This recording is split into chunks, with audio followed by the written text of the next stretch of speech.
गौरी सुताय गणनाथ नमो नमस्ते। गजानन महाराज બે દાણા ચોખા બે દાણા હાથમાં ચોખા લેવાના હો બે દાણા કહેવાય કે બે દાણા અપસાર પરંતુ એ ભૂતા ભૂમિ સંચિતા એ ભૂતા વિઘ્ન કરતા રસ્તે નત્યંતુ શિવાગ્રહ અપક્રામંતુ ઉદાની પિશાચ સર્વતોદિતમ સર્વેષામ વિરોધેન પૂજા કર્મ સફળ માથેથી વેરી અને નીચે મૂકી દો માથેથી વેરી એ ભગવાનને કહેવાનું હે નર્મદા મૈયા આ કોઈ ભૂત પ્રેત પિશાચ ડેડ ડાકણ કોઈ પણ હોય ઈ મારી પૂજામાં કોઈ વિઘ્ન કરવા આવે નહીં સત્કર્મમાં હંમેશા વિઘ્ન આવે છે દેવતાઓને પણ ગમે નહીં આવા કાર્ય કરો તો એને એમ થાય કે આ મારું પદવી લેવી છે એટલે આપણને કોઈ પણ પ્રકારનું વિઘ્ન આવે સત્કર્મમાં એટલે આ પૂજા એના માટે કે અહીંયા કોઈ વિઘ્ન કરતા નહીં અમારે હવે બે દાણા ચોખા પધરાવો નીચે એની ઉપર તમારો કળશ રાખો કળશ પૃથ્વી ઉપર આવી રીતે હાથ રાખી દો આ નીચે આવી રીતે હાથ રાખો નીચે હાથ આવી રીતે હાથ પડાડો જમીનને જમીનને હાથ અડાડો પૃથ્વી ત્વયા ધૃતા લોકો દેવી તમ ચ વિષ્ણુ ભક્તા તમ ચ ધાર્ય મહાદેવી પવિત્રમ પૂર્વાસનમ બે દાણા ચોખા કળશમાં પધરાવ્યા જરાક પાંખડી ફૂલની પધરાવી દો કંકુ વાળું કરીને કંકુ વાળું કરીને બસ એક એક બસ પધરાવી દો એની અંદર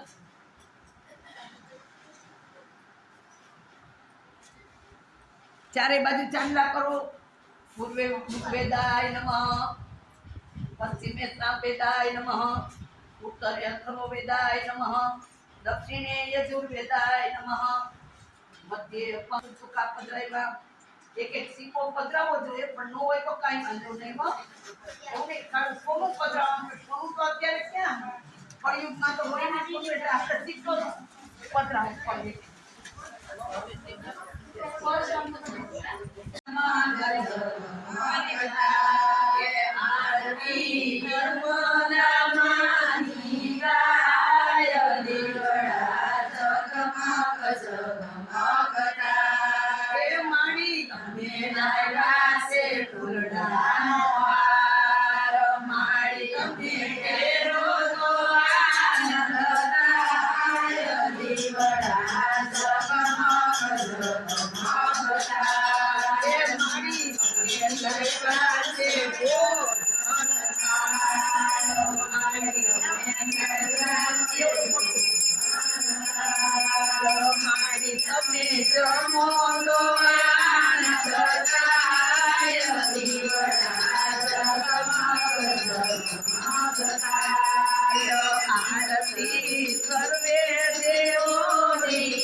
मंगल भगवान विष्णु मंगल